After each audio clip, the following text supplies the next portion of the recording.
यशुआ मसीह, मेरा नाम शासिल लुइस है और आज मैं आपके साथ एक नया सिलसिला शुरू करने लगी हूँ।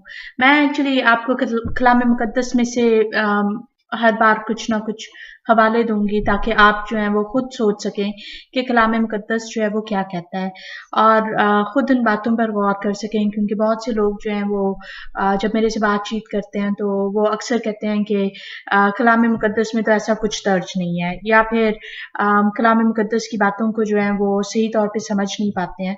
तो मैं आपको कलाम मुकद्दस के मुताबिक जो हूँ वो सोचने का मौका दे रही हूँ कि आप खुद जो है वो कलाम मुकद्दस को खोलें, इन आयात को देखें और खुद सोचें, खुद समझने की कोशिश करें कि कलाम मुकद्दस जो है वो क्या कह रहा है।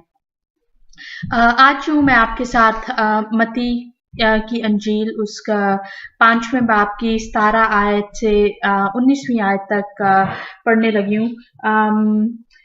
एक्चुअली मेरी कोशिश होगी कि मैं 20 आयत तक जो हूँ मैं पढ़ूँ ताकि मैं आपको 20वीं आयत के मुताबिक भी जो हूँ वो सोचने का मौका दे सकूँ कि कलाम आखिर क्या कह रहा है। सो मेरे साथ जो है कलाम मुकद्दस में से मत्ती की अंजील 5वां बाब उसकी 17वीं आयत से 20वीं आयत तक देखें।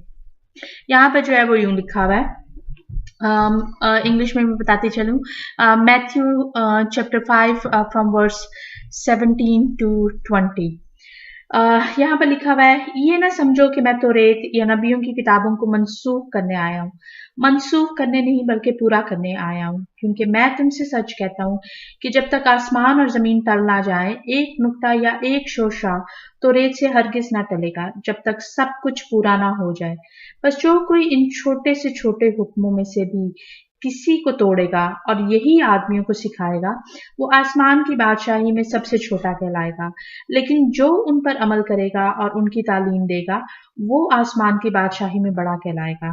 क्योंकि मैं तुमसे कहता हूँ कि अगर तुम्हारी रास्तबाजी फकीरों और फरीसियों की रास्तबाजी से ज्यादा ना होगी, तो तुम आसमान की बादशाही में हरगिज दाखिल ना होगे।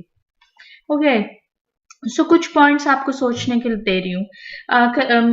ये जो है ये यशुआ ने कहा कि ये ना समझो कि मैं तौरेत या नबियों की किताबों को मनसूख करने आया हूँ, मनसूख करने नहीं बल्कि पूरा करने आया हूँ। मैं जब पौलुस रसूल के खतूत को देखती हूँ तो पौलुस रसूल के खतूत में जो है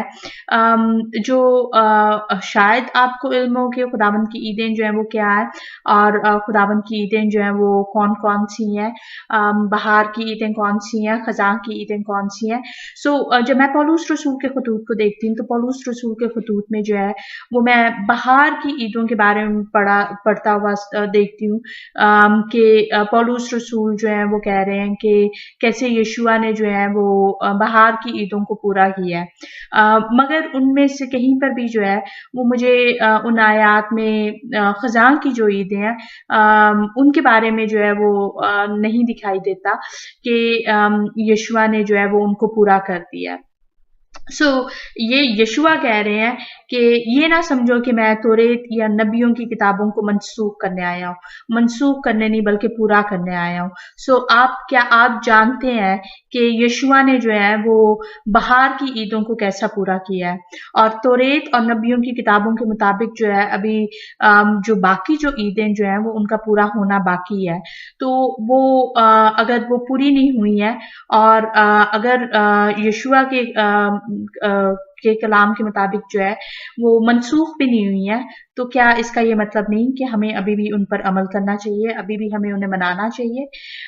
मैं जानती हूँ कि बहुत से लोग जो है वो कुर्बानी के हवाले से बात करेंगे, मगर मुझे थोड़ा सा मौका दें, आपको अगली वीडियोस में जो हूँ मैं जरूर सोचने का मौका दूंगी। फिर आगे जो है वो लिखा हुआ है कि मैं तुमसे सच कहता हूँ कि जब तक आसमान और जमीन टल ना जाए, एक नुक्ता या एक शोशा तौरेत से हरगिज ना टलेगा। अगर वो नहीं टला है तो या पूरा नहीं हुआ है, तो क्या हमें नहीं उन पर अमल करना, क्योंकि अभी तो सब कुछ पूरा नहीं हुआ। और फिर आगे लिखा हुआ है, बस जो कोई इन छोटे से छोटे हुक्म में से भी किसी को तोड़ेगा और यही आदमियों को सिखाएगा, वो आसमान की बादशाही में सबसे छोटा कहलाएगा। लेकिन जो उन पर अमल करेगा और उनकी तालीम देगा, वो आसमान की बादशाही में बड़ा कहलाएगा। सोचने का मौका दे रही हूँ सोचें कि जब यशुआ ने ये तालीम दी तो यशुआ और यशुआ के शागिर्दों के पास और उस ज़माने के लोगों के पास जो था, अगर किसी सूरत में खुदावंद के हुक्म थे तो वो सिर्फ़ और सिर्फ़ आपके कहने के मुताबिक पुराना अहदनामा था। मैं पुराने अहदनामे को पुराना अहदनामा नहीं मानती, क्योंकि जैसे-जैसे मैं कलाम की बातों को सीख रही हूँ, समझ रही हूँ, मुझे एहसास हो रहा है कि वो पुराना अहदनामा नहीं है, वो अभी भी रेलेवेंट है। और यहूदियों की तालीम के मुताबिक जो है उसे तनाख कहा जाता है। Excuse me. सो अगर उस ज़माने में यशुआ के ज़माने में उन लोगों के पास खुदावंद के हुक्मों की कोई किताब थी तो वो तौरेत थी या तनाख। तनाख जो है उसी में तौरेत, नबियों के सहीफे और जो तहरीरात हैं वो मौजूद हैं। सो उनके पास हुक्मों को समझने, सीखने, समझने के लिए जो था वो सिर्फ और सिर्फ यही किताबें थी जिनको वो पढ़कर समझ सकते थे कि क्या खुदावंद के अहकामात हैं। और यशुआ जो है वो उन्हीं अहकामात के बारे में बात कर रहे हैं। यशुआ जो है वो नए अहकामात के बारे में नहीं बात कर रहे, क्योंकि यशुआ के अपने अहकामात भी जो है वो तौरेत की तालीम से जो है वो हटकर नहीं है।